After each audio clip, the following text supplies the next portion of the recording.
Law of Edasia Part 3. There is without a doubt no way anyone would be able to express the level of importance and detail what a council is or does. I will try my best to go over the main objectives and controversies of the council. There are many major rearrangements the council has undergone, but all cannot explain within a reasonable amount of time. The overseers of Edasia, in fact, a few may even call them gods. They monitor, guide, and direct every soul on their planet for the sake of justice, fairity, and obedience. It is within their calling, their passion for a livable world for all that sends chills down anyone within their presence. It all starts in the year 699. It is the fourth generation. A few scientists began to document massive planet tremors roaring across the lands. The enormous volcanoes they had been studying began to emit more toxins and pure energy than normal. As the atmosphere became clouded, the shell of Edasia's magical field, different than the magnetic field, the wall of an unknown material that separates them from the normal hemisphere of their planet, began to spew out discharges, disintegrating anything in its way. The scientists and elders knew what was coming upon them and tried to save as many as possible. Approximately 7/18, the 18th day of the 7th month, all 33 of 70 dispositors erupted consecutively within an hour. The mass ejection of magic poisoned the air, blocked out the sunlight, and nullified the uses of nearly anyone who tried to use their magical abilities. With these ejections also came lava, faster than anyone would find on Earth, moving at speeds of up to 100 miles per hour. The sea levels rose, flooding countless nations in just minutes. It was chaotic. It was unbelievable that over a billion people survived the first one. It was so much destruction. Tall castles floating along the sea, corpses scattered across the ground, dead from the poisoned air or burnt to a crisp by the pure energy falling from the sky. 12 more dispositor eruptions occurred within the following days, but it was clear that those who survived the initial natural disaster would live on. Through it all, Ceres had been torn to little factions who scavenged anything they could find. 5 years later, most land had been conquered, yet language barriers kept trade and companionship at a minimum. A ruler, Yobor Vion, held over most of today's Dagona. He wanted to form an allegiance between a neighboring ruler in which neither of them knew their opposite's dialect. Ruler Vion sent multiple resources to this ruler, but all his attempts were void. This ruler had been feeding those same resources to a larger threat, a ruler who resided in Edasia's present-day North Macadamia. Marshal Madison was the name of this ruler, and they wanted full control over the entire continent, or Droxima. For context, this was around 13 million miles squared of land at the time. This section of land, ruler Madison was least affected by the prior eruptions, leaving many to salt there. Those who did not follow the rules were exiled, but majority were executed.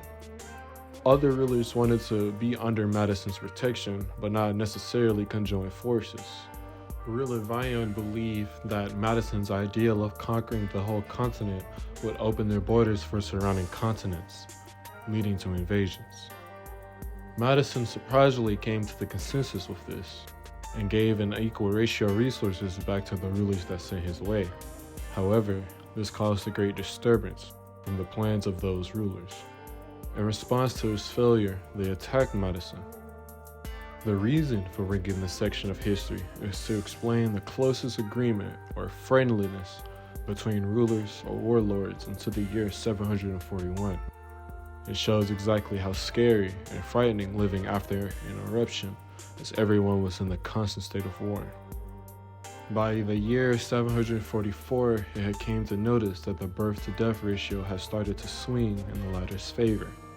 Around 1.4 billion was soon going to be wiped off the planet if these wars continued. The magical properties Edasians possess changed their genetics a tad bit, cutting off any manipulations after 7 generations. But incest is still a major problem. Even though there were nearly 1.5 billion people, this was split between several continents. Unfortunately, this led to the start of forced copulation practiced against enemy prisoners, men and women. The saying of these rulers knew something must be done before all hope is lost and a complete moral overhaul shakes the land for the worse. Around the same time, Thay rulers began to shut down all military operations. Instead of assimilation, they wanted unification. One after another, Saras began to cease fire, searching for answers on how to solve their own crises. Those along the borders could not be told to withdraw due to the lack of communication, technology at hand. Some continued to fight even months after these non-official peace treaties were in order. The first peaceful meeting between two rulers in over 3 decades happened in 741-532. Terigal and Ulukak. They knew a little of each other's languages but had a fully fluent translators. They discussed their issues and solutions to solve them. Nevertheless, nothing could be rectified with just the two of them. They came to the conclusion that having multiple rulers, in fact at least every ruler in their Drachma, would be a better cause. It had to be grand, as the situation called for it. Without proper reconsiderations, a ruler may think they are being plotted against, or just any random scenario might make a group of 1,000 be killed in just mere hours. The message was sent all around their Drachma. Among the people, there are mixed opinions. Could have been propaganda, a hoax, maybe even a setup to lower their guards. But the rulers saw no scapegoat. Dozens of nations were at the brink of bankruptcy, meaning the inventory of resources was dried up. They couldn't stand to fight 2 more years of conflict. With over 152 Saras, 113 rulers attended the meeting. Accompanying them were 40 or so translators in total. Most of them had never seen each other in person before. Some rulers were small, some were bulky. Just over half of them were men and the rest women. There were arguments, fights, but with so many strong individuals, no one would ever die due to restraint. The tension eased away, and soon they began exchanging more than just problems. Religions, beliefs, motives, messages, languages, customs. And after a year, one would believe it was a massive group of best friends. Unfortunately, time had gotten the better of them, and strikes from exterior Saras began. This was their opportunity to show their power. 90 of the leaders stormed off to intercept a massive fleet coming overseas to them. Their exterior fleet of 7,000 was in utter shock to see the sky in front of them filled with millions of warriors. It was an immediate surrender, and the inland rulers called for a meeting between the other continents. Spies were sent out to learn about these nations before their inevitable meetup. This meetup took place in Anomandia, the capital of present-day Macadamia, in early 743. Over 400 different rulers sat within the Colosseum. Those who knew the most languages were in the middle along with translators. Control was needed. Order was needed. A deep-rooted control was the only thing that could take back that somewhat prosperous life they had before the dispositor eruption. It was clear that everyone was overwhelmed with greed, with self-empowerment, not realizing the true effects that had taken place. Just their presence away from their lands left the world in a quieter silence than one would have in their sleep beforehand. Their power needed to be used for good, or at least reinstate the world that had knew once decades ago. Yet, they could not pursue until every ruler knew a majority of languages to limit the interference of translators being two-sided. These leaders knew that a greater connection, rather, a greater assistance was needed to keep such a large scale of Edasian behavior under control. However, not as much authority as before. Not a monarchy, not a democracy, neither a totalitarian nor dictatorship. What was needed was a finite choice of freedoms with clear boundaries of regulation. They would create enactments that were universal to sustain a linear, healthier future and allow each Sara to create their own more specific laws, thus brought upon the Amlunitas, better known as the Council. The very first board consisted of 123 individuals in the middle months of the year 746.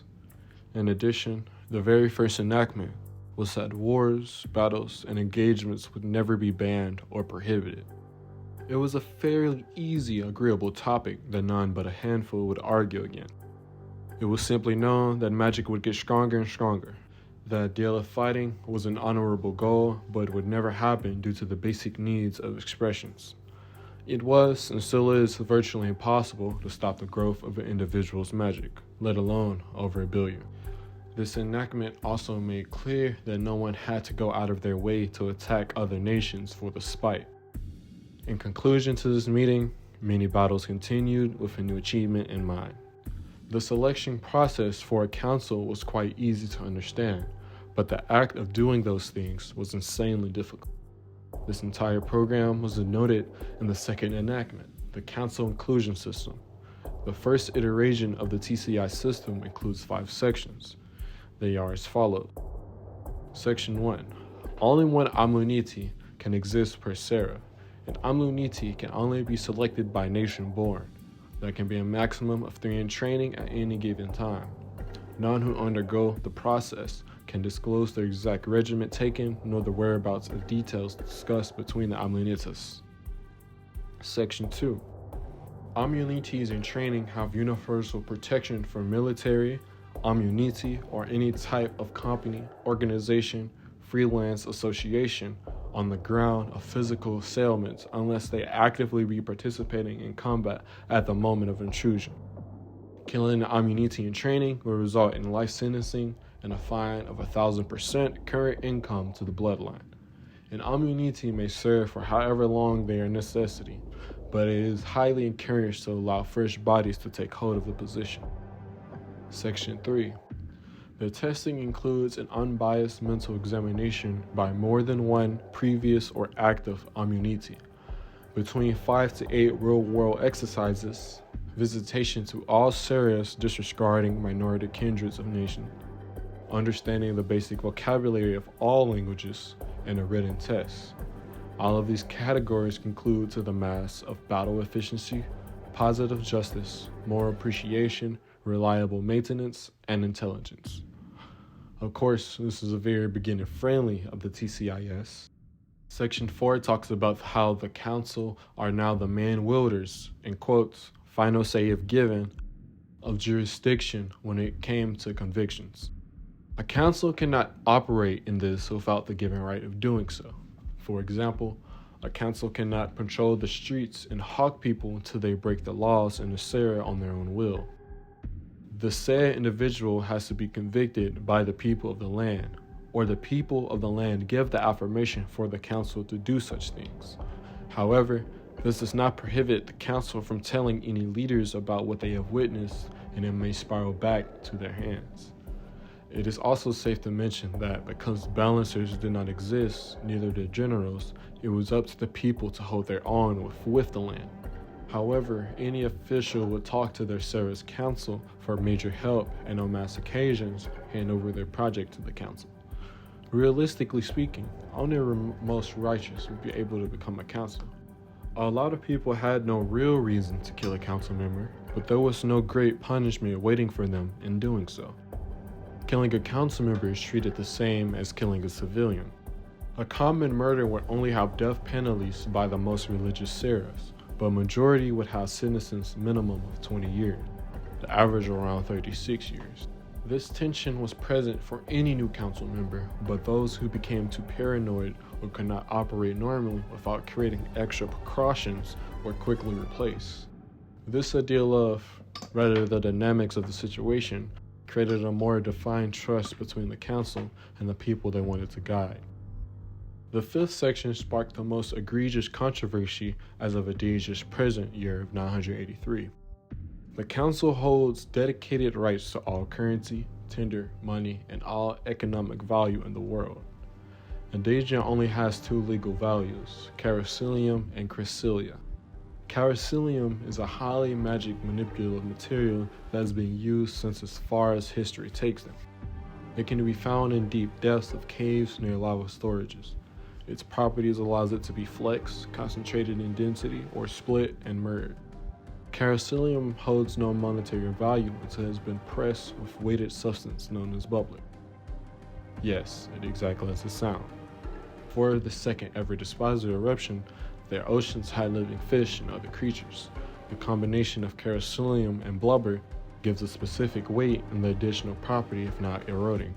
No other substance has given carcinoleum with effect without an additional something else. The mix of these two substances took nearly 8 months before it was in this awesome state of weight manipulation and properties. Yet, once the more advanced methods of particle magic existed, in the century of 400, individuals were able to forge their own blubber into carcinoleum in 1 to 2 months. Visualize this. It takes 454 United States $1 bills to make a pound in weight. It takes 580 ka to make a pound in weight. 1 ka is equal to 4 USD. Arriving back at the original topic, the Council now inlaid a specific aura, it being their own, within all current and future ka that would enter the market. Special scanners were also designed to read these auras to authenticate it. Chrysalia is also a natural resource, rooted in texture and likeness, but bestows a unique feature of constantly burning with an invisible flame.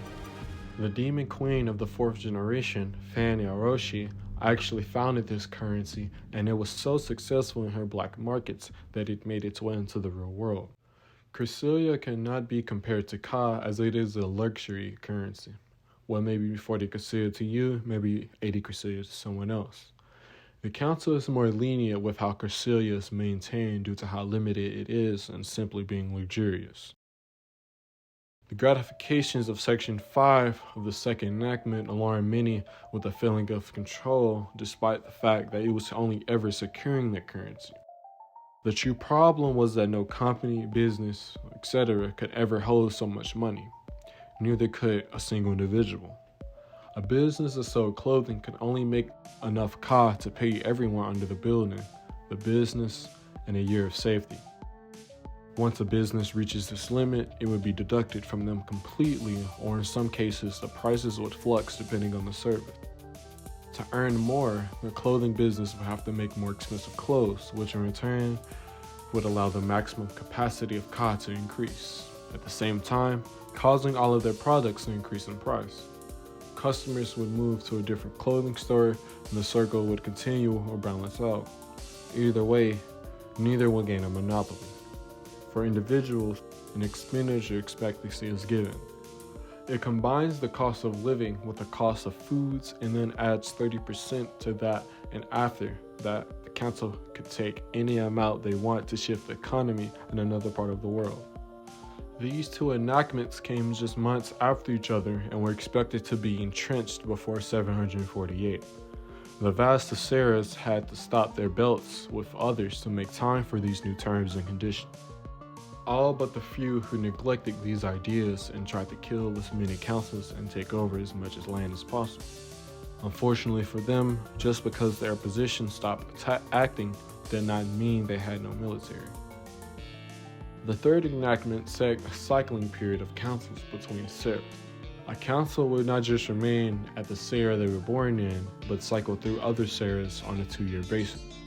An example of this would be 5 Seras, A, B, C, D, and E. Council A will go to Sera B, Council B will go to Sera C, Council C will go to Sera D, so on and so forth. The schedule is made during the final week of the year and was only viewable by the Council. As of recently, generals and council balancers have access to the schedule upon request. This enactment introduces active and passive. Active council is the current council member who is required to be over the Sera. A passive council is any council in the Sera that isn't allocated to be there. During the introduction of the Amunitas, there would be up to 10 to 20 passive councils at any given time. Well, I thought that a council is required to be at their given Sera, so how can they venture to other ones? Required in the sense that the active council takes full responsibilities for anything that happens to their Sera. With that, long-distance technology and telepathy was non-existent. Councils had to create chains of contact with themselves or officials to keep relevant information.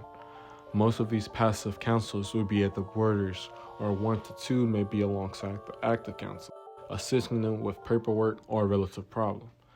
In hindsight, councils are only meant to be guiding. Their absence only proves the true inclinations their Sarah has. By the year 748, the world wars have ceased and life had become more stable. However, there was always a battle somewhere. The numbers of Sarahs started to dwindle to around 10 dozens. In one's perspective, this was a good thing. Less Sarahs meant less councils, and those same least councils will have a greater impact on society. On the other hand, less Sarahs meant that each one was becoming more powerful from increased land and population limitations. The Amilitas began to face constant backlash from rumors of their slow and quiet pace to take full control over the world, as the strongest Sarahs had extremely close relationships with their council. Some of the smaller Sarahs even rarely saw their active councils. In reality, most councils were accommodating for the influx of alchemists, creating new technology and discovering new magic.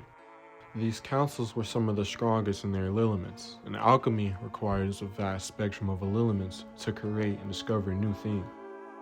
Woefully, there seems to be a pattern between these councils and the ones that attack them. Council-on-council behavior was less of a gimmick than Sarah-on-Sarah. It was less personal and more about growth. After all, a council with a larger Sarah will have to spend less time on the field because of the education and theoretically feel more obliged to express their powers. The hero of the 5th generation graced their world in 753. Nagnera was all that was known of his name, and that was after he died in 780. During his time, he was called Hero or 5th Hero. The 5th hero was born in Custopia, and his existence caused immediate fear following the usual spiral energy that fires off into the atmosphere. The succession of these enhanced individuals was thought to be over, and it was unclear if this was the hero or demon counterpart. The 15 councils within the continent purged the dissipating energy to find a battlefield within the mountain. There were over 1,000 soldiers from multiple Sarahs that were fighting, all unconscious with a handful killed. Considering this, and the elegant aura protruding from him, they knew he was the hero. Although this was a great momentarily, everyone knew that the demon would awaken shortly in the unknown time. Preparations had to be made, but considering that the council had never expected the return of the hero, there were no laws, regulations, enactments, anything of the sort in the place for Nagnera to be held for. Nagnera also preferred to make his public identity unknown, meaning his life as a hero would be separate from that of his personal life. The council needed the hero to have elevated rights, but not stronger than themselves. Previous heroes behaved almost like councils before councils even existed. A custom that carries to this day is a hero's declaration rather than not to directly control the tranquility of the world like the first ever hero did. Because the hero is virtually pure, the decisions are usually full of trust. The council would not have a problem giving the hero the same, if not greater rights than themselves if the hero demanded. However, this had to be a prompt choice. Having a constant available shift in the highest authority will cause a great decrease in the end goal posing. The 18th enactment, created in 753, was made for the heroes and heroines that day and preceding. In summary, the hero has a choice of disclosement. Whether his identity be known to the public or not, the council must know of it. After leading for 10 years and or reaching the age of 30, the hero must make a choice in their motives of controlling the world's future. If the hero so chooses to, their word has elevated dominance for decisions under 9/10 of the council's posits. If the hero so chooses not, the council's posits may override any of their commands. The true enactment is around 5,000 words in length, and the current version you would find in present times is over 8,000. Nagnera was 32 on the day he became the hero, so his choice had to be quick. Without hesitation, he chose to control the world. During his lifetime, he had been a medic at the age of 17 for 3 years, a teacher for 5 years, engineer for 7 years, and a soldier 3 years leading up to his awakening. He knew that the council was going in the right direction, but what they needed was dominance, which they, for obvious reasons, could not portray. Nagnira was a family-orientated person, which led to him eventually telling his wife who he was, but no one else. His career as a soldier made it more believable for him to be traveling around a lot without question. In addition to the immense number of councils that were his allies in just a beep away, Nagnira could easily transition from Sarah to Sarah untraceable. The only conflict was crossing the ocean to alight at other continents. Their oceans, and majority of the few seas they have been corrupted because of the latest deposit eruption. This manipulation of the water causes anything that is magically influenced or has traces of being so to be sucked down to the bottom of contact.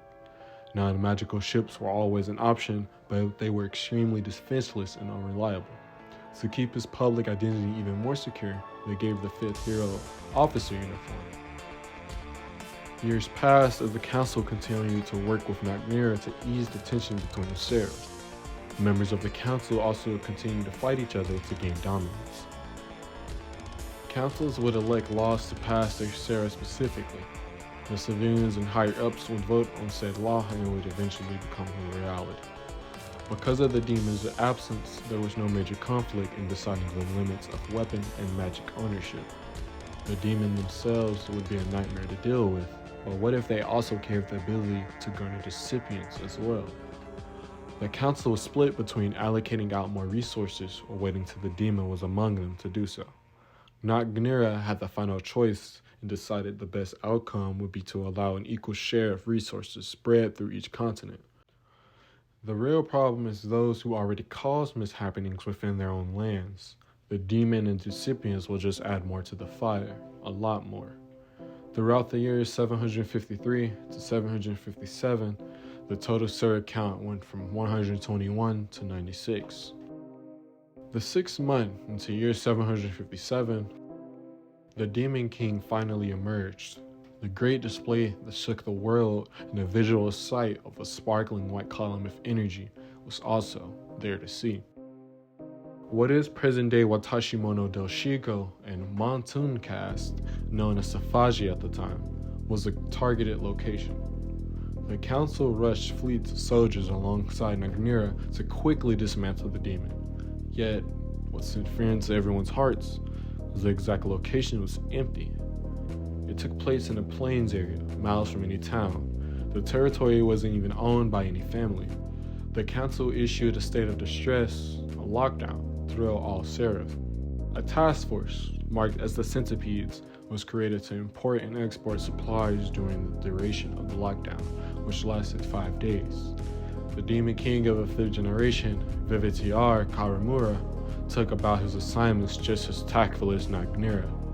What is believed about Karamura is that his family tree had been in a crossfire of the continuous war that Safaja has never escaped, unlike the rest of the world. It was said that Karamura was a good person, trying to bring neutrality to Safaji's battle, but his virtuous ways led to his wife, son, and daughter being assassinated. His granting by force of the amulet of the demon he was given from his possible hatred for his own Sarah and the people thereof. Unfortunately for Nagnira, Karamura had already corrupted multiple people on the inside and was going to do the same to the hero's bloodline as was does to his. A few councils were able to unravel Karamura's plan and save Nagnira's family before the disaster. This took place a few weeks after the lockdown had ended, and it sparked an egregious battle between the hero and the demon in the capital of Custopia. Karamura's magical style was built for evasion and surprise, while Nagnira's was all burst. The 5th demon escaped easily after damaging billions worth of property and killing over a few hundred, rendering 5-digit totals. The council tracked Karamura as he circled the planet multiple times before they lost sight of him. Karamura continued to do this, eventually gaining recipients and completely wiped out multiple Sarahs in his lifetime. Some Sarahs were so badly compromised that they had to give their rights to whichever Sarah would take them over. The merging of Sarahs gave the council a hard time with economics and businesses, as the action made the foundation they built useless. Karamura's most deadliest year was 772, where he crippled 5 Sarahs, caused 5.1 billion in Ka, and killed over 100,000. With so much destruction, high and low, Karamura's actual identity was not known, nor his face, as he always escaped battle before his helmet was torn. Following this year, Nagnira invested massively into alchemists to create more protective fields produced by his dispositor. Although this was never successful for another half a century, alchemists were able to make a tripwire after 8 months of dedicated work. This tripwire was designated as EMP Kostas, originally designed by Zenian alchemists. This tripwire was able to sense a given aura with a single BD radius, 0.64 miles or just over 1 kilometer. Once tripped, a signal was sent out to the main board, and this aura can be tracked with pinpoint accuracy as long as it stays within the EMP's radius. In addition to this, it was able to send a powerful wave of Kansetsu in the spiritual region every few minutes. The Council mass-produced EMP Kostas and better models such as Elijah and Smithers as the years progressed. Karamura's usual invasion, relying on invisibility, was cut short collectively. His sprees began to cease, but when he did penetrate, it was a massacre. Another few years passed of Karamura's incursions before he did the unthinkable. In the year 777, an insider got the gist of one of the Council's hideouts, something that Karamura had been wanting for a long time. Not an hour later, before the fifth demon bombed the entire facility with ruthlessness, killing 2 councils and causing another state of emergency. Online cloud services were just being created with limited operations. These 2 councils were in the process of exporting important information over 1,000 miles to expose the Scythian outposts in another Serra. Ironic it was, but only their signatures and the name of the facility managed to cross over. The death of the councils by the demon shook the entire assembly, and Karamura fed off it. The demon began to focus on them and use their minor mistakes against them. Disaster struck in the late months of 780. Nagnira had fallen ill and could not be cured. Despite this, he continued to do the best he could before dying naturally in his sleep on 7/12/782. Nagnira was given a beautiful burial with his wife telling the world his name. This was all a joke for the demon. Another act of disrespect being that Karamura blew up Nagnira's late wife's home during said event. His spirit, his power, what he symbolized was now felt extinguished. The morality of the public swayed heavily into the prospect of being ruled by a demon. The hope of Edasia now rested within the palms of the Council once more. During their scheduling for year 782, a mandatory meeting was called for all Amunitas and Anomandia. Council Chasilis was angry at what Karamura had done. For 26 years, he remained uncontended. 22.3 trillion ka in damages, 1.7 million estimated in deaths, 12 councils marked down in his kills. And despite Nagnira's attempts of removing him and trying to fix his damages, they still had no clue who he was. Bringing militias to aid them just proved futile. They needed to harbor those capable of similar strengths in order to destroy this make-believe fantasy world Karamura was living in. They needed to brainstorm a revolutionary idea.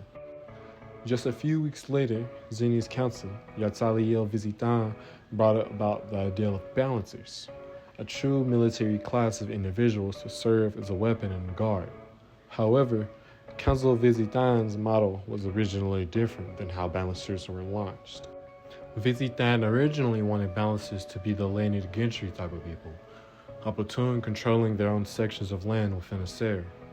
They would hold immediate rights to those who break laws and could anoint those under them into positions they could not change.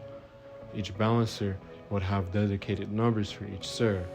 Zenis would be Z1, Z2, and the last initial to separate those within the same section. The other councils thought it was not a true military, but a true joke. His idea was just a less scale of the exact type of authority that was not needed. While those councils rebutted, there were actually 2 or 3 handfuls who liked Council Visitan's approach. The remaining 60 council tried to use the method as a baseline and changed it accordingly. Before the final consensus, there was a sudden influx of battles from council commands. The balancer model then completely wiped out the ideal of them being able to give positions and own land. They would directly take orders from the council and can only operate alone under reasonable circumstances. The identification system was changed twice. First, the initials of the Sarah, and then the number following. However, this was then changed to be a single double triple digit code following a double single triplet code system. The largest Sarahs by population would get the main 1 to 9 codes, while the areas of less danger would share the double single triple system. 0 was not used as a main code intentionally, as the council agreed to use it for something special in the future. Zenny had the rights to use the 1 series of balancers since their council did come up with a fairly decent starting point mighty fast. And a Zenian balancer with the number 100 would be verbally identified as 100. However, after moving past the zeros, such as 101, it would be pronounced as 101 or 101. Moving to double rare digits for 111, it would be pronounced 111, 123. After reaching 199, the remaining numbers would be pronounced the correct way. 199, 251 would be said 199, 251. This identification seems complex, but it's understood easily with a little bit of practice and makes it so much easier for the council to make sure they are talking about balancers and not mixing the numbers with other stat systems. The Sarahs from 2 to 9 was in the order at the time: Saphagia, Macadamia, Kyanku, Kagarasera, Dagona, Keti, Paranku, Makatama. The remaining Sarahs share the unique 10-0X. This series changes depending on the most dangerous place to be in. Councils opt to trade the series at some point. To learn more about balancers, watch the lore episode dedicated to them. Now, the council aimed for finding the strongest people who fought and could bring the allied party back in favor against the Demon King. The enactments balancers had to face were less severe than councils, but morality was still a big part of their existence. The council accepted those who could pass the few simple tasks. Some councils passed those who were not nation-born, but the mainstream was against them. There was a private limit to balancers among the councils, that of 500, but they thought such limits would never be reached due to the resource crisis. Many Sarahs had up to 400 balancers after the first week of their launch on 132-783. However, despite this increase in overall military power, a few councils were still being selfish, trying to take over unsuspecting councils. This proved to backfire as more people began to lose hope and offered themselves to become Karamura's recipient. This nearly evened out the playing field if the recipient aura wasn't so easy to spot out. The first 2 years after their successful integration, Karamura was ran with battery everywhere he went. There were always balancers around every corner, undercover, some pretending to be recipients, all but underground, and in the sky cities, balancers stormed casually. The pursuit of Karamura's death also led to many balancers being killed from negligence on the faults of both parties, that being the council and balancer regiments. A hefty amount of Karamura's recipients were dealt with at the end of this spree, and the demon's age of 60 began to wither at him. During a volley of Karamura's final barrages in Saphagia, he was killed by a few balancers who cornered him. The council acquired his seal and locked it away in their vault located within the sturdy banks of Yakura. The council then refortified its enclosure 5 times more between the next 100 years. That concludes this lore's episode. As you can tell, we did not get to a present day's time, which lets you know that there will be a second episode following up, but it won't be a part 2, whatever. It will just be episode 4. Thanks for watching. Hope you're enjoying the content and be looking out for more in the future. Have a good day.